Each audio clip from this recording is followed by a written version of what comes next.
I have the pleasure to announce my friend, Dr. Mruthyunjaya from Stanford. We met when he was at Duke. He's amazing. I love him. His patients love him.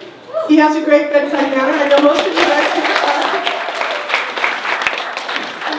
it's amazing when people come from Northern California to Southern California because their doctor's speaking. So that right there says a lot for him.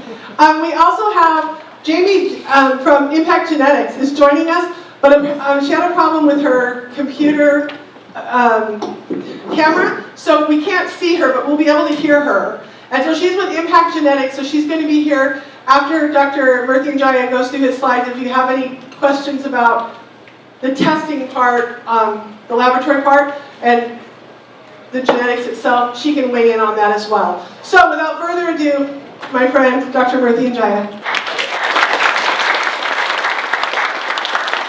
If I knew this place was so beautiful, I would have stayed the whole weekend. I know, seriously. So good morning, everyone. Thank you for having me here and to be a part of this wonderful meeting today. And I think what resonates here is that we are all in this room survivors.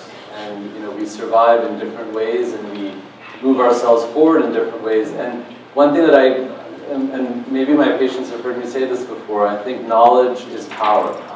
The goal is for all of us to know the same on all of this topic as everyone else, because if we can understand what we're facing, I think that we can attack it in different ways and conquer in different ways. So congratulations to the organization for putting this together, and we look forward to many, many, many, many more of these as we go forward. So there's two areas that we're going to focus on today. And the first kind of goes very much hand in hand with the excellent first presentation that we had this morning, talking about kind of the future and the latest in cancer science as it applies to this disease. What we're going to talk about is something that many of you have probably been exposed to, which is the role of genetic testing in uveal melanoma. And some of you have this done on your specific cancer, and some of you haven't, and some of you have heard about it, and what does it really mean? So we're going to discuss these things, and as means of disclosure, I am a consultant for Biosciences, one of our fabulous sponsors in this organization today. And I wanted to just kind of refresh a happy memory for me. So this past May, we had our second Cure Insight Ocular Melanoma 5K at Stanford University. It was pouring. Like that morning, and it never rains in Palo Alto. Okay, it's like my kids complain. What don't you like about moving from North Carolina to California? It was like there's no clouds in the sky. Yeah, it's like always blue skies, except this day. So we woke up in the morning and like it was thunderstorms and like everyone's like frantically calling because no one knows what rain looks like in Northern California. And so we're doing this, like there's nothing else to do this morning, so we all got there, and for a glorious 90 minutes, everything cleared up, got a little blue sky, we did our thing, and then just as the last people across the finish line, bam, it started raining. But it was great. So you can see that we had a huge turnout, great support, patients, families, friends, supporters, researchers, doctors, clinicians. It warmed my heart, and I think that we met a lot of neat folks. And the most interesting person I met was a Stanford undergrad who came from Emory, who went to school in Georgia. And unfortunately, her father passed away from ocular melanoma. And she came up to me and said, I didn't know that there was this organization at Cure Insight. I wish I had known about it before. But she saw a flyer and she came over, and she wants to do research with me on ocular melanoma. And she wants to go to medical school, and she wants to cure the disease. And I'm like, I'm betting on you, kid. So super motivated. So these types of events really bring awareness, and they bring people together. And I think that's so important. And the one person who makes it all happen is my good friend. So she's fantastic. So what we're going to talk about today is personalized medicine. You hear about it all the time. How do you take your disease find out what's specific about it, and then apply treatments for that. And this is kind of the holy grail of cancer medicine, so the holy grail of any kind of medicine. And I think that we're getting there. There's no like clear answer that how to make this happen immediately, but that is the goal. And kind of in this stylized thing, we all have a certain condition, and mine may be, flavored grape, and yours is flavored orange, but it's all the same thing. How do we figure out exactly what flavor of grape I have versus someone else? And then how do I give myself a treatment that attacks my flavor of grape, of my disease? And I think that's really the goal of not just how do you diagnose it, but then how do you define therapies towards it. And I think where we're at right now is kind of the first step. Like, we can do a pretty decent job at defining what flavor my particular cancer might be. The next step, and this is where Dr. Mead and his group is going to cure this for us, is to figure out how do you take a specific variety or flavor of cancer and then find the best treatments that are specific for it. What's good for me is not good for you, and is not good for you. How do you kind of customize it? And therein is the challenge. And that's where we talk about genetic testing. So we know that it's important to know, the genetic composition of a tumor because it gives, in our disease, important life prognosis information. This information is obtained typically at the time of a surgical procedure, so either at the time of eye removal surgery or at the time of radiation therapy, so that the tissue is as fresh as it can be and not affected by treatments that have been given to it before, such as radiation ahead of time. You want to do it fresh at the time of surgery. In uveal melanoma, these prognostic factors help to tell us about the risk of metastasis or spread of the tumor or its potential to do so. And there are different ways that this has been done in the past and in the present. The first and foremost are clinical features. So by the doctor looking into the eye and doing tests and getting measurements, we can group patients into higher or lower predicted rates of risk. And this is what's been done for decades and decades. And this is actually a fairly reasonable way to get an answer. We look at various staging systems, like the American Joint Commission on Cancer Staging, that looks at different stages, stage 1, stage 2, and that helps to tell us what the potential is for risk. The second is in eyes that have been removed, where we can actually then look carefully at the cellular structure of the melanoma, and that's called histology, where we can actually look at various features within the individual cells, and those features are also then correlated with the type of potential for spread or metastasis. We move into the modern era of cancer genetics, and we look at what's called cytogenetics, in which we take the entire cell that has the cancer in it, and then we look at the chromosomes within it, the genetic material itself, and we try to figure out what's different about this cancer cell compared to a normal cell. Are there certain chromosomes that are higher in number than others, or lower in number than others? And that up-down pattern develops into, again, another tool to help us make a prognostication about going forward. And we know that there are certain higher risk characteristics based on genetics and lower risk characteristics as well.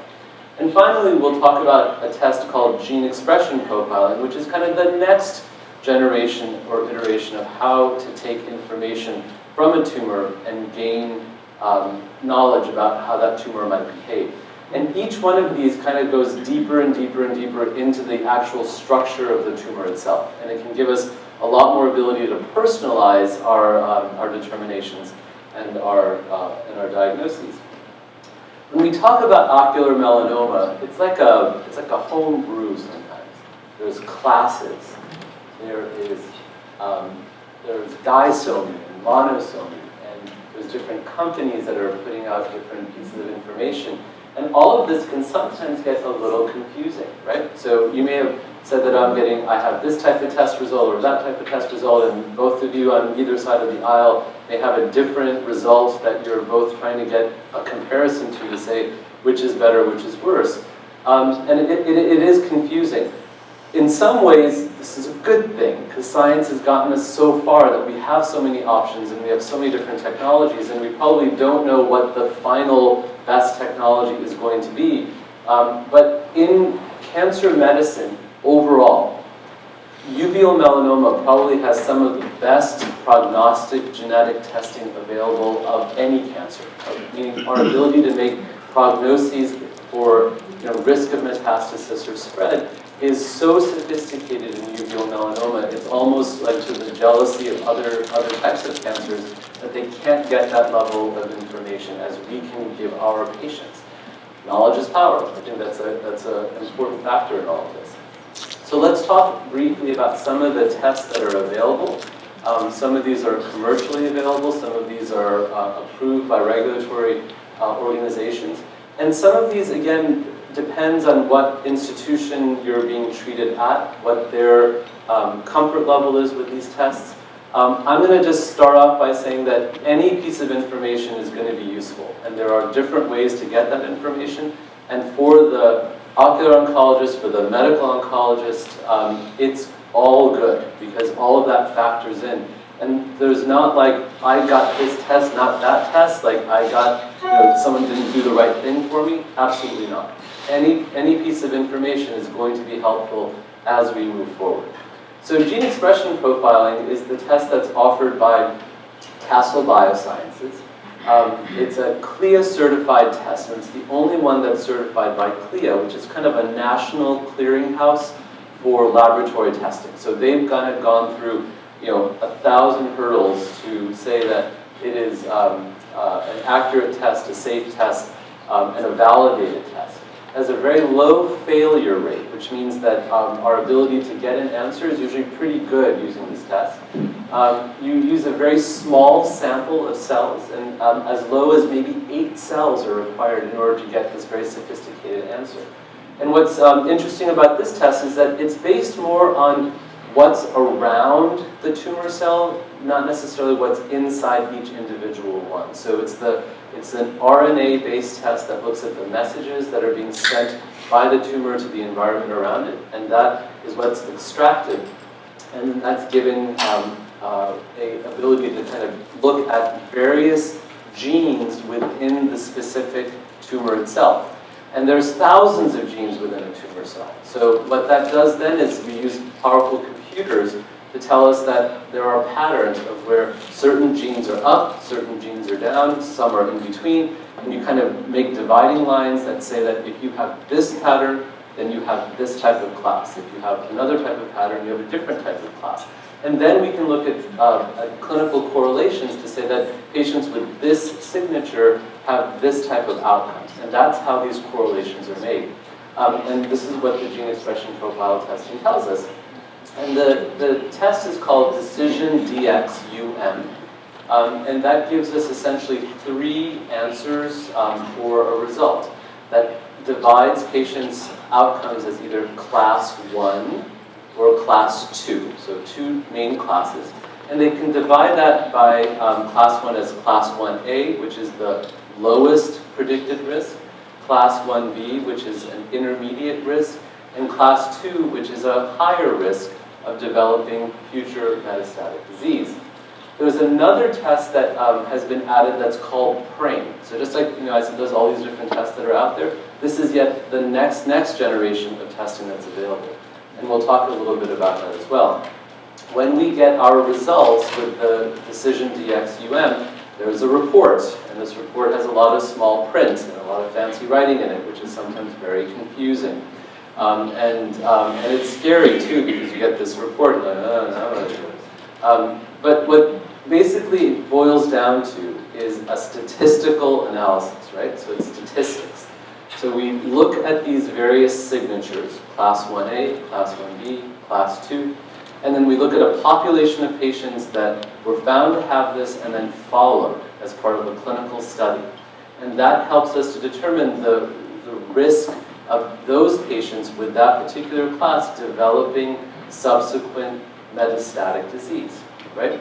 So I also tell my patients that it's statistics. So if it happens to me, then it's 100% of the time. It doesn't matter what I tell you the numbers are. If it doesn't happen to me, it's 0% of the time. I don't care. But what this helps us to do is to risk stratify ourselves, to kind of say, this is what we might expect, and that expectation may help to impact what we're going to do going forward. And I'll get to that, so hold on to it. So what we know with the molecular signature classes, class 1A, 1B, and 2, is that there are certain rates of being free of metastasis at 3 and 5 years. And as I'm telling you, class 1A is the lowest risk of metastasis. So 98% predicted metastasis-free at 3 and 5 years.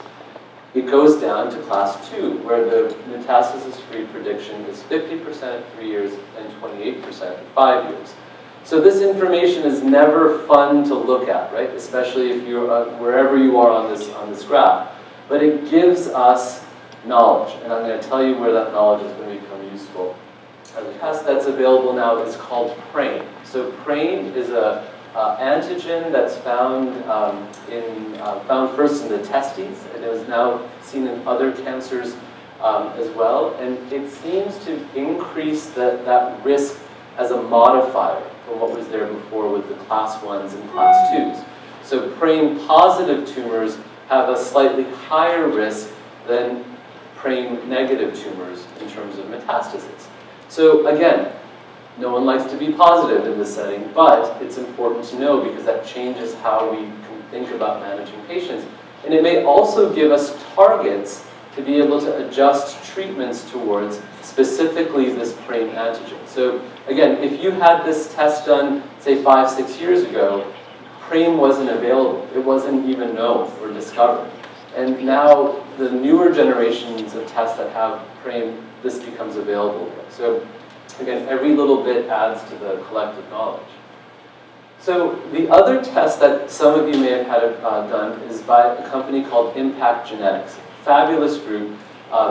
Brenda Galli and her team up in Toronto have been pioneers in retinoblastoma genetics for babies that have eye cancer, and have kind of transferred their knowledge to the use in ocular melanoma. And they use more of a chromosomal detection, so they're looking at the chromosomes itself rather than the actual RNA.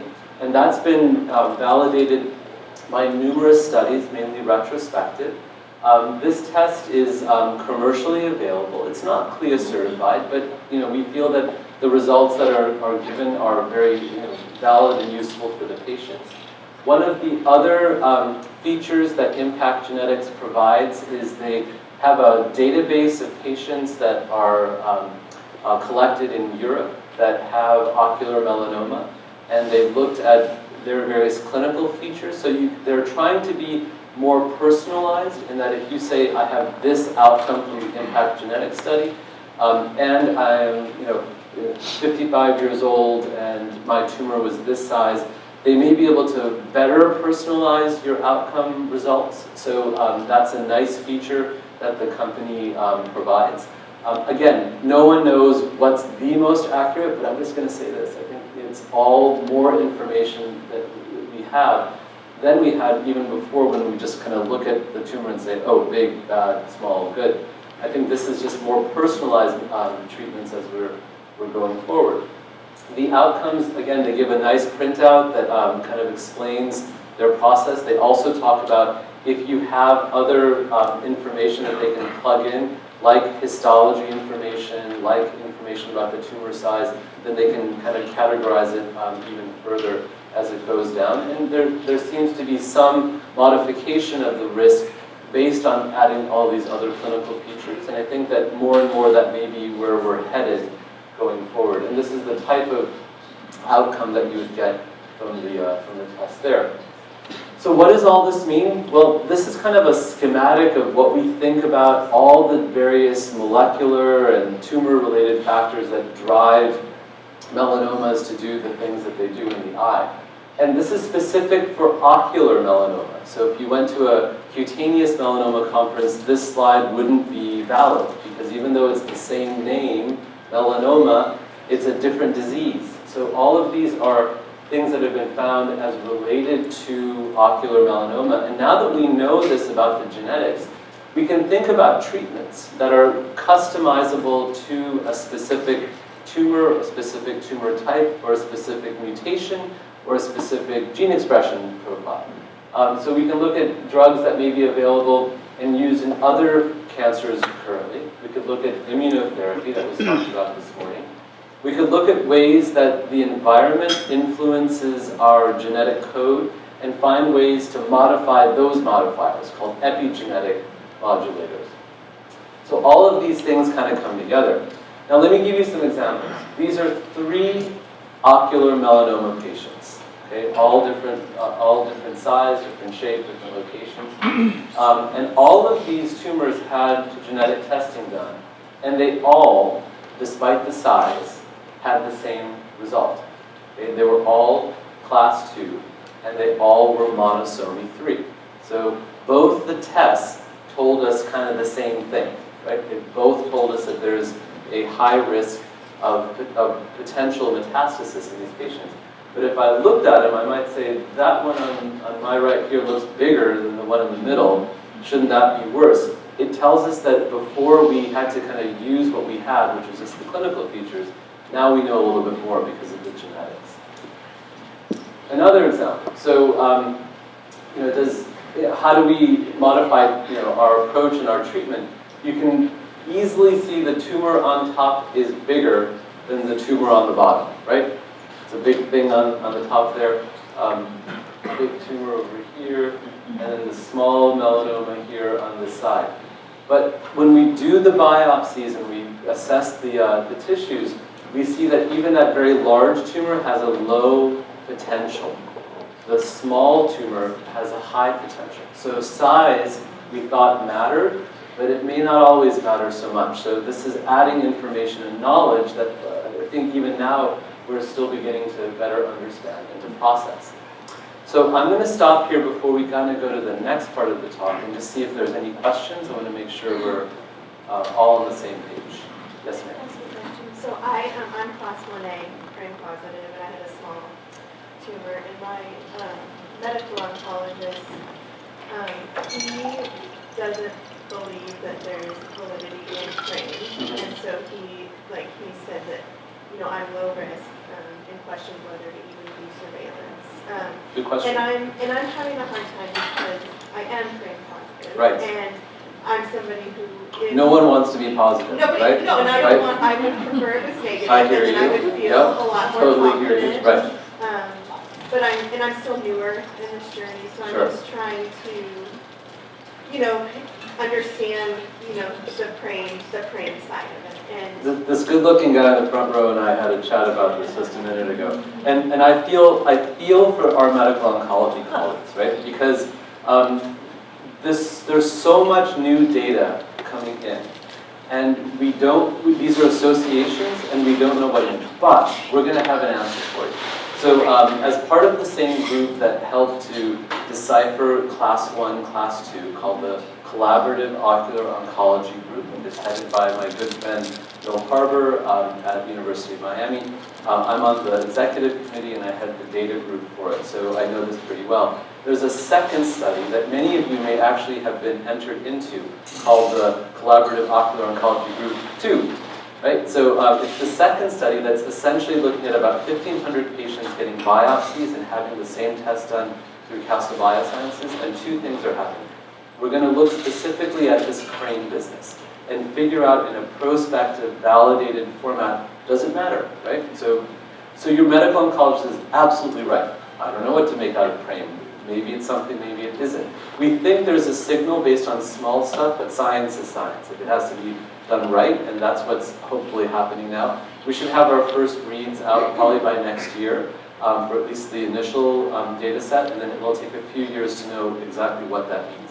The other factor that's happening with this study is that we're looking at what's called next generation sequencing. So the next most important types of changes that are happening. So we might discover there's a third thing that we have to look into. So all this is evolving.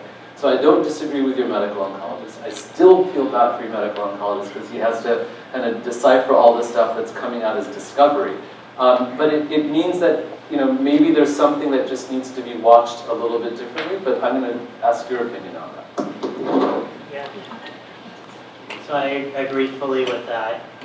But one thing struck me when you kept saying PRAME. I realized that one of the lovely pharmaceutical companies that we're working with is looking to target PRAME as a therapy. So you haven't lost a lot. You have a little bit of information now that you can keep for the future. I think I agree that any information is good information, and it's helpful. We may be opening that PRAME trial. If someone is positive, they can go on, and hopefully that will help us to understand what the benefit of having that information is. I do agree that we don't have really a clue on how to really surveil low risk, high risk, etc. Partly because we don't have the ability to take that information and change your risk. And Castle is working on that in ocular melanoma, and they test for cutaneous melanoma. But you always end up saying, how is this going to change your outcome? You may find it earlier, but will it change long term? And we're just at the precipice of that. Thank you. Any other questions? Yes. Hi, so I received my Castle results a couple weeks ago, and I got class 2 results. My ocular oncologist had mentioned to me that there was some blood in the sample, and that can tend to skew the results. And also, when I got the results, it said that the volume was a little bit lower than they would have preferred. Right. Can you talk about your opinion of those two things and the results? Sure. So the question was that there was a result that was returned, but there may have been some asterisks next to it, whether the result was based on the purest sample available or an adequate sample. So we know that the technical failure rate, meaning that we submit a specimen to Castle and they can't give us an answer, is about 1%. It's really low. We looked at this in our data sets and across the entire network. So that's good, right? So it's like if I get a blood drawn for whatever, and they say you can't do it. The challenge is that it's technically really hard to get a sample of an eye tumor. These are lesions that are just millimeters in size. We talk about numerous techniques in our written papers, and others have on how to do it and that type of thing. So and these are vascularized tumors, so they will bleed. There's fluid that's kind of from the eye that can also kind of mix in and dilute it as well. So at least Castle gives us some parameters to say, hey, look, we got a result, but there's some factors that went into it that may, you may have to kind of use your clinical judgment for it. So when that happens, again, it's like, what do you make of it? But then you kind of look at the entire patient, right? So we look at, what was the tumor looking like? Were there other features that might have predicted a class 2? And I think, if nothing else, that just means that you would be someone that is still watched at a more frequent, interval. That's fine, because I think, I think you're going to feel better about that too, instead of me saying, don't believe that piece of paper that says class 2. I think that it's okay. And there's sometimes we just don't get a result. There's something technical that either it was very difficult to get that sample, or something happened on the way there, or just the test itself. But luckily, it's a highly specific test, and it shouldn't change how your physician follows you. Other questions? Okay, then. Next row, we'll come back. You had a graph up a few slides ago about that spoke to 3 years, 5 years risk. And what is the data beyond 5 years? Good question. So that is a very good question. So this is information that's provided to us by Castle Biosciences. And the short answer is that we do not have validated prospective long-term data beyond 5 years that is quotable. There are some groups that have looked at their data as it extends out, and again, 5 years is an average, so there are patients in that set that are 8 years, 10 years out. But we don't have an answer beyond it, but we're working on it. So the same collaborative ocular oncology group is trying to get an extension study to be able to answer that question because we want to know, so do you. So we don't have the answer of how those numbers change. I'll say this. What we know is that there's a different pattern of metastasis in class 1A, 1B, and 2. Okay? We know that if someone with class 2 develops metastasis, it tends to be earlier. If it's class 1B, if they develop, it tends to be later, beyond 5 to 7 years. And class 1As tend not to have metastases. So again, that's the pattern that we're seeing, but we don't have that answer for you by numbers. So we have the pattern, but we don't have the data. We have the what? The pattern.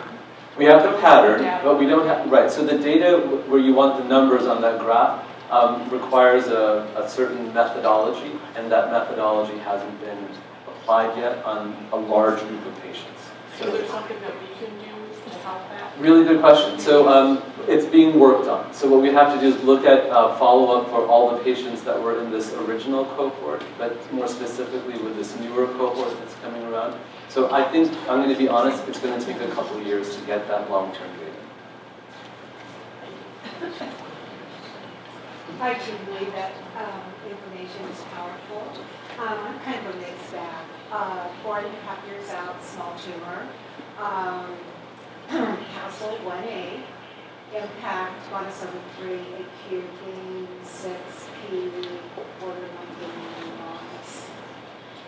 Anyone need a translator for that? Yes. Some good, some favorable news, and some that may predict a different outcome. I think when I originally got the information, I thought, oh yeah, small tumor, because I've learned so much of it in 4.5 years. And then when I got the impact, it kind of shocked me.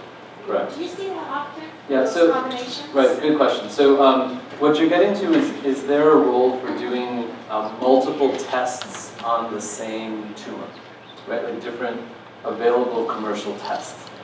In my clinic, I don't. And I'll tell you why, it's technical. So, and it goes to your point. So these are vascular tumors. You're going in and out multiple times with a needle. There's risks to that to the eye. And what we don't know is that with each subsequent sample that has to be removed, could there be blood or contaminants that are added to it? And does that maybe change the technical way the pure test needs to be run, right? So it's meant to be on one sample, first sample, and that should give you a clean result. But if that was then the third sample that was submitted because we're trying to get so much information, it gets hard. So unless it's under a clear research protocol, I tend to just focus on getting what I feel in my hands is the most reliable result for me, which is the CLIA blue cancer test. But that's just me. So I think that's where it becomes challenging because I don't know how to interpret that going forward unless I know the sequence at which the samples are removed. So again, everyone's going to be different. There are people that have concordant or two of the same results on multiple tests, some that will have discordant results on the same tumor with multiple tests. So I don't think we have enough of that, but I think the majority of ocular oncologists tend to obtain one test, not multiple. So again, you would have to, I think it would have to be then customized to your tumor. Small tumor, maybe the 1A makes more sense. But I think everything is a caveat, and all you're going to do is confuse your medical oncologist. Who has to sort this one out, right? But I think that's a technical question. Okay, thank you. Doctor. So I had my testing done, and obviously at Stanford.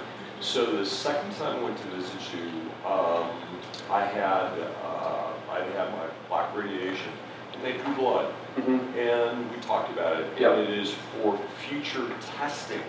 Correct. My question is since I had the plaque radiation, does that or will that affect the blood sample that you got, and did you do one before I had the radiation? Good question. So we drew your blood for a research protocol. So what we're looking for are biomarkers in the blood that may help to predict what we see in the eye, but maybe earlier in the blood before we find it anywhere else. So completely different from the standard of care genetic testing that was done.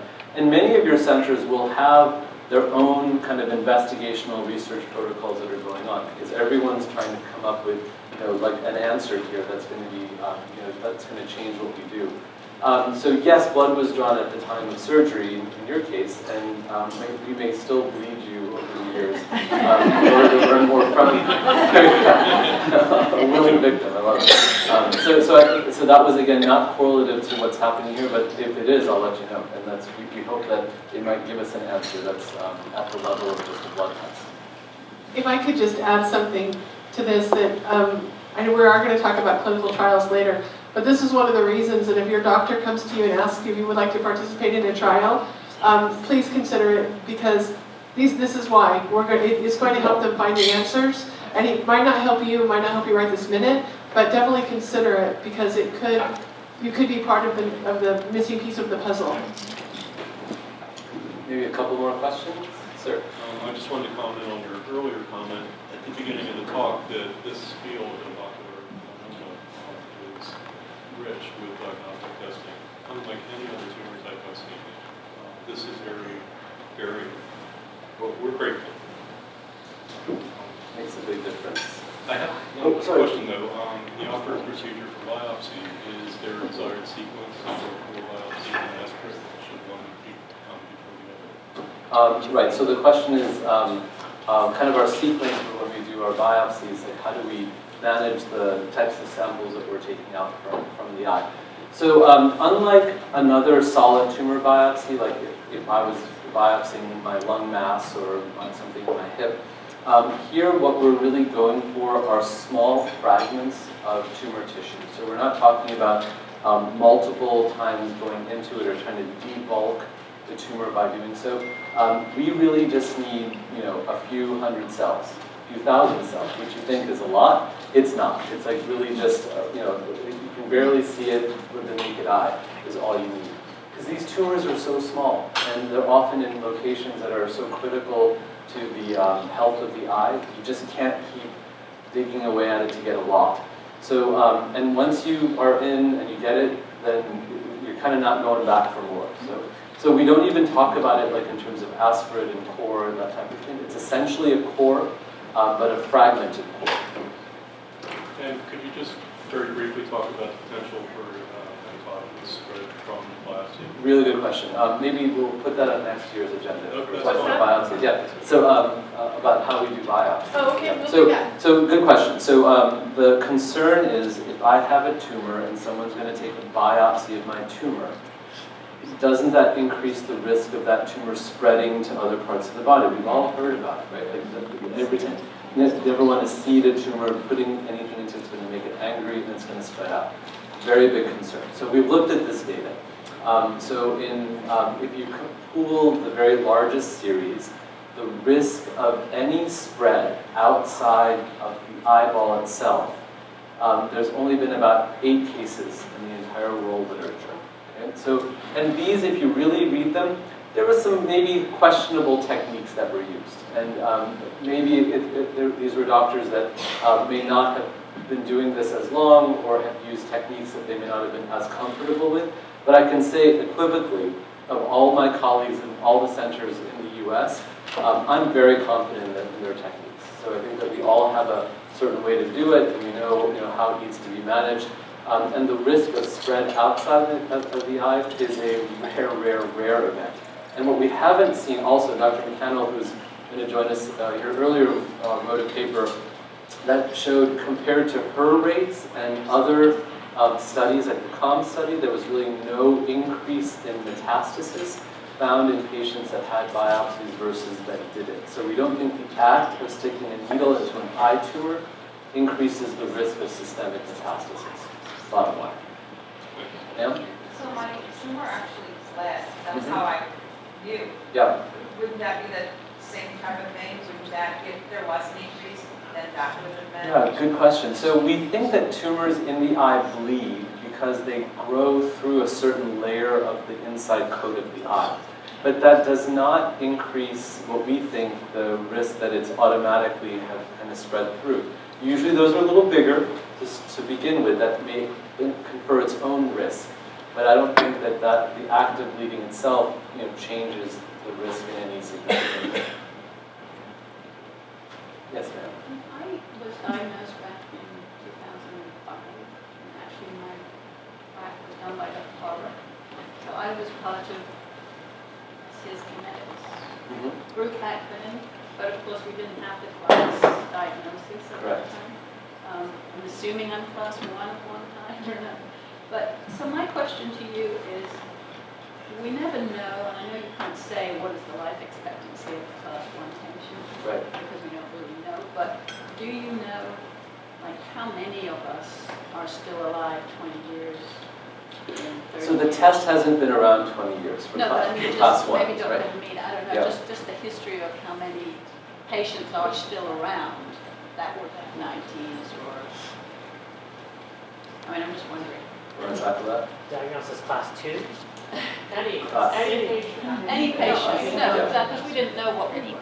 I mean, I'm 15 years out and I'm still here, but how many patients that were diagnosed, in the 90s or 2000s are still around? What's my chance of it basically metastasizing at some point? Yeah, I sort of tried it. So statistics are for population, not for individuals. So I try to steer away from that when I speak to individual patients. If I told you it was a 98% chance and you were part of the 2%, you'd be angry at me if I told you, It's just so many people say, oh, you're cured, and I just have a feeling. Well, I think, what you take is that, as we've talked about, you can get a better idea about your risk. I think if you're a high risk and you're further out from your diagnosis, you're doing better. Higher risk disease comes back earlier, and then you continue on your surveillance. If I told you something that 50% of patients 10 years ago have succumbed to their disease, that information is useless to you because of the qualities of the height and the diameter of that tumor, the genomics of that tumor, the class of that tumor, and where they fall during those times that they were diagnosed. How late were they to their diagnosis? What did they receive as therapy at that point? And what newer therapies are available now? I'll add one other point. So I can have a diagnosis and I can get hit by a car. My plane could crash, right? So I fall off the statistics at that point. And even these long-term studies will look at what's called all-cause mortality, which is like me getting hit by a car. Yeah. And then cancer-specific mortality, which is sometimes hard to prove, right? So you're asking important questions, but I think that it's in a small patient population that has this condition. It's still a hard answer to kind of come about with, and I think we'll learn more as we're looking at population-based information. It's more for me because they told me after 10 years you don't need scans. Yeah. And I just need to know, should I still? Yeah, and I think that our approach is that after 10 years we have a conversation with the patient, especially some people are just like, I'm done. Like, I don't want to do any more scans. Right? Like, thank you. And others are like, what do you mean you're not doing any more scans? Like, I'm ready to go. So we have that conversation with the patient, and I think that can be customized. But in general cancer therapy, 10 years out with no signs of recurrence or relapse, I think you're getting double thumbs up at that point. Yeah. My name is Lauren. I was diagnosed in 2001. They didn't have biopsy back then. And my doctor I still get scans based on which I don't know. There you go. Right. So again, you use the information that you have to get the best answers that are possible. Ms. Charlie, did you have a question? I did, and you pretty much answered it. Okay. But I was going to say, one of the reasons that I decided I'm going to keep being tested for the rest of my life, could be 100 if my mom lived Count is on. that I'm contributing to the research and the science. Yes, exactly. Yeah. Right. Right. Yeah. And I think, so if you had said, I'm not going to get tested anymore and I'm not following up, then your question of, what is the data of long-term survivors doesn't get answered because, that young lady then just goes off into the woods and then says, I'm fine, and then no one sees her and no one has a data point. So I think that's the challenge with any chronic condition or disease. I'm going to talk a little bit further about what all of this means to us going forward as a patient community. Okay? So there's a group called the National Comprehensive Cancer Network, which is composed of various clinicians that deal with cancer, and the focus is to make specific recommendations on the prevention, diagnosis, and management of malignancies across the continuum of care. What does that mean? From diagnosis to active treatment to surveillance to genetic testing to everything, kind of that entire network. This is a powerful, powerful organization.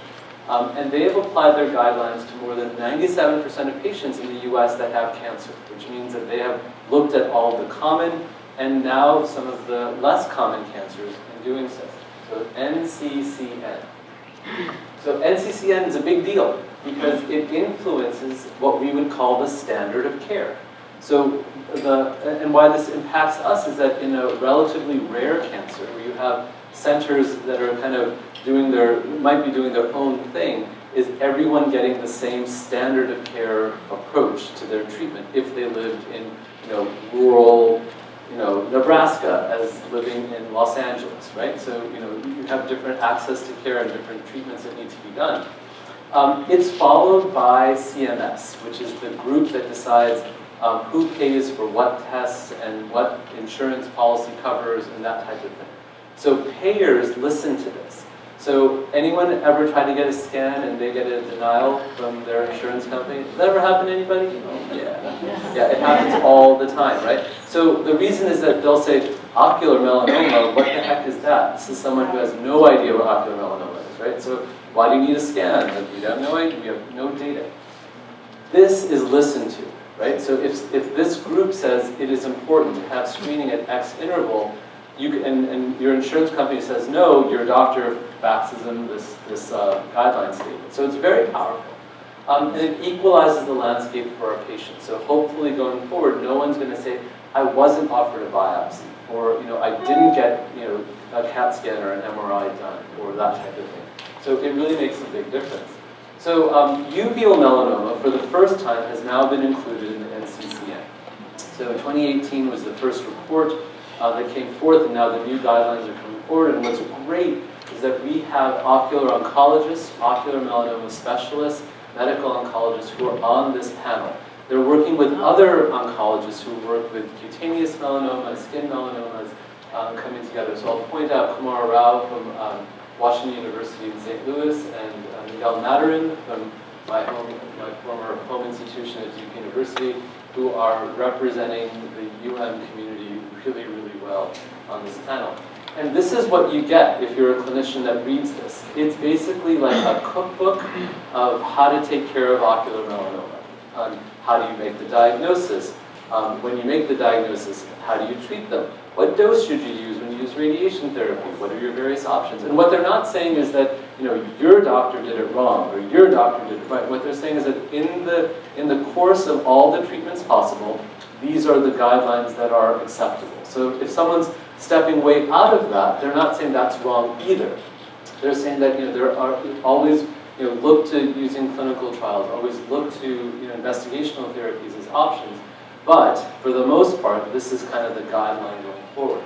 And here's the money slide that we have thus far from this, and it's still being revised, is that they are looking at how do we screen going forward. Right? And this is what's going to be helpful for all of your medical oncologists who may not see as much uveal melanoma as the folks here in LA. So what we're going to say is that if you have a low-risk tumor, and they're not going to force you to use the Castle test or the impact test or whatever. They're going to say, it's either class 1A, disomy 3, the size criteria, so whatever you got, whatever information you got, that's why all information is important. You can put this into these various categories of low, medium, and high risk, and that will correlate directly with what they recommend should be the screening protocol. And what they're also not doing is forcing your doctor to have to do a test that they're not comfortable with. They're saying that these are guidelines, our recommendation is such. Now, what that does is it leaves a little bit of fudge for the low-risk patients, right? Because you're like, okay, you're low risk. But it doesn't give that much fudge for the high-risk patient, right? Because what you'd hate is for someone to say, I don't know anything about ocular melanoma, you can do it if you want to.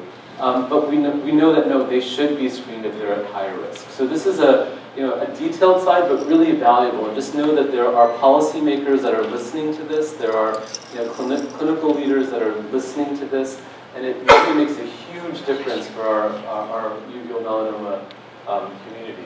So why is this good? Because it puts a very strong voice at a very important table for uveal melanoma medical oncologists, ocular oncologists, and our radiation oncologists as well.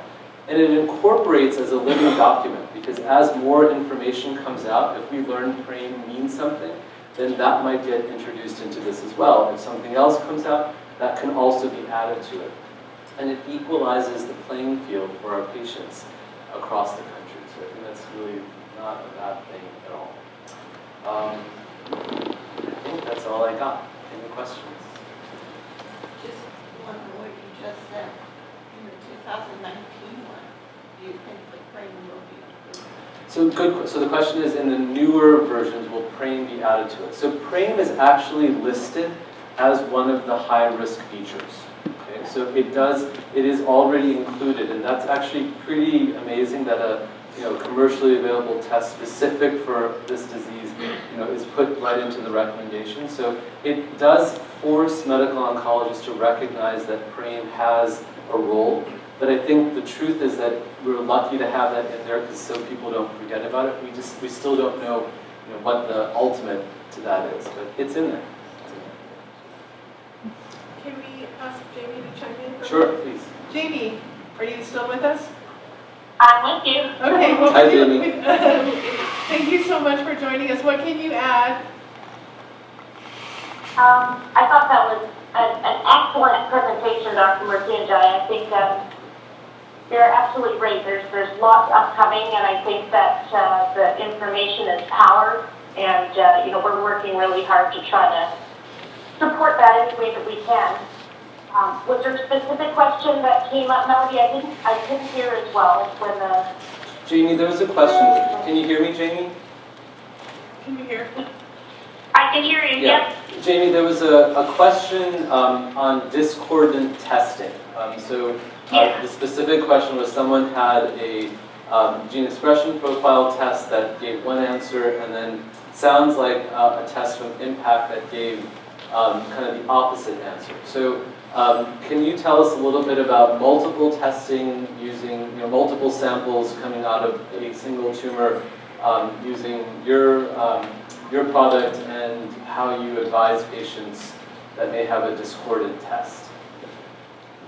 Yeah, it's a good question, and we come up against that not all the time, but once in a while, and I think Dr. McKennell especially will provide both tests. And what they've typically done is whichever test shows those high-risk features, you kind of have to go based on that, because there's obviously some cells in that tumor that are generating a higher risk score. And just like you said, these tumors are not all the same. There are normal cells within the tumor that might represent a different result. So I think on the side of caution, we would always recommend to take, if you have multiple tests, there's one test that is showing some high-risk features there. So perhaps that biopsy was capturing those cells and you need to treat it accordingly.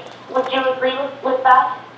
I do. I think that you have to upstage at that point to some degree, at least from a follow-up standpoint, and then it becomes a conversation with your doctor and what you feel comfortable with.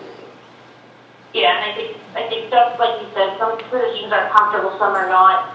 I would like to just clarify, Dr. M, that the impact test is CAP-CLIA certified, just so that people that have had that test know that. Please, thanks for clarifying that, my mistake. Has anybody here had an impact test? Okay. One of the things, if you could just talk real quick about, Jaime, is how you go over the genetic testing with the patients. Sure. So for anyone that has the impact test, I've trained some of our certified genetic counselors at Integrated Genetics who provide a telephone counseling service to go through the results of your genetic testing. And our algorithm is a little different. We use the genetic results and we incorporate, like Dr. M had said, the demographics of the patient. And we kind of walk the patient through it one step at a time so that they can ask questions and understand those combinations and why that might increase or decrease their risk.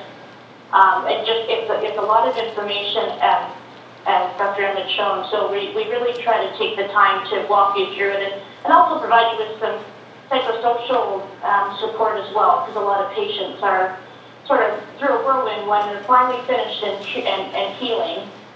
We take the time to do that. We don't make any recommendations about what your treatment should be.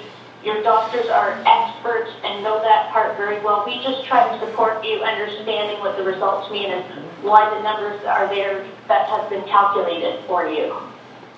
And I'll add another point to what Jesse just said. The timing of when to try to understand what your test results show might be very individual for each patient. And each of you did it and processed it at a different time in your treatment. Sometimes it becomes like the focus, like right after it's done, what's my result, what's my result? But your body is healing from a procedure, and sometimes it's hard to kind of process that.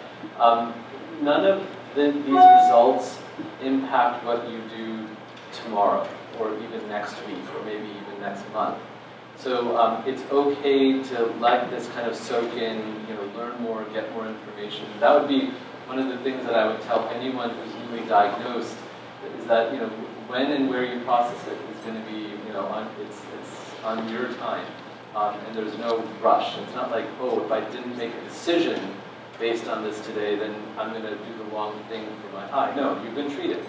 That's great, and that's going to be successful. It's just, this is for the future. Do you have anything else to add, Jaime? No, I agree 100%. I think it's a very personal journey, and I think it's definitely up to the physician to be able to gauge that. So anything we can do to support is sort of my stance from a genetic counseling point of view. Thank you so much for joining us, Jaime. I really appreciate it. Thank you so much. I'm sorry I couldn't be there in person, and that was an excellent presentation. Thanks so much, Dr. Mruthyunjaya. Good.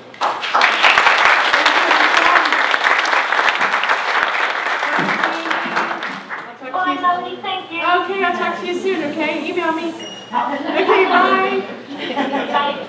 We're all friends. I just wanted to mention the NCCN website is password protected, so when you get to Ocular Oncology and you push the button, it'll prompt you for your login and password. You can do that. There's a button down below to register. As long as you're not a robot, you can become a user of the website. The other thing is it's very rich with evidence-based medicine publications for each of the tumor types. That's a great resource. It's very well thought out. Does it also include diagnostic recommendations? It does. And then again, it's a living document. It's still being modified, but it even gets into doses used for treatments. So it can get that specific for any cancer. It's really great.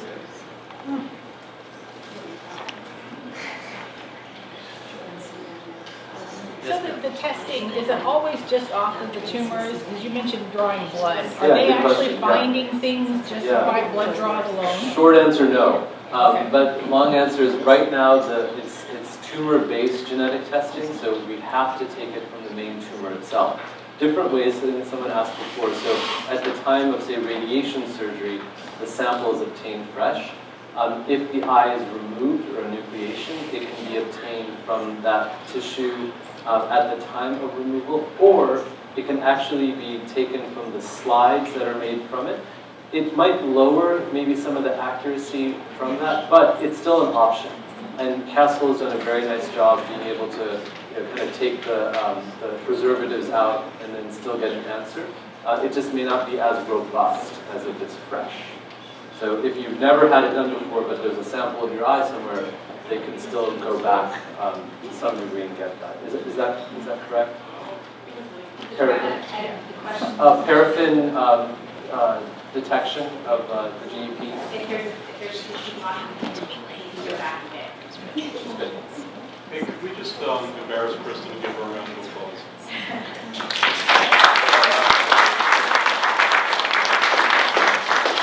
Our company to develop this platform with next generation sequencing to preserve our tumor specimens for the future and to do RNA sequencing in the future. Unbelievable. They've been an incredible advocate for the uveal melanoma community, not just supporting these events, but really pushing the science forward. It's been great to work with them. I had the Castle test. It came out class 1 gram negative. My impact test was inconclusive. Is there any way that Castle tumor that's preserved could offer more information down the road? Potentially, and that's what we're looking at with this next generation sequencing. That might give us more mutations that are potentially helpful as we go forward. So again, the challenge of having two different tests is that it may not be that one worked, one didn't work. It's just that it could be that there is something that got added into the mix, and they did the specimens being collected multiple times. So odds are, if you had done the impact alone or the Castle alone, you would have gotten independently an answer. But my guess is, since multiple passes maybe were taken during the time of surgery, that could have just complicated the technical side of it. So yes, so theoretically, saved tumor can always be used for something in the future. But it's good for us to know what we should use it for before we use up that precious platinum sample here. Okay, we're out of time. Thank you so much, Dr. Mruthyunjaya.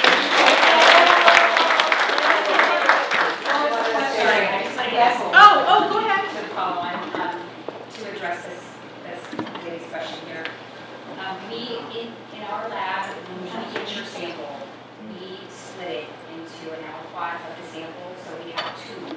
And we use one to run the gene expression profile in frame, and the other one goes into storage. It goes into the freezer, and we'll keep it for as long as we can keep it forever.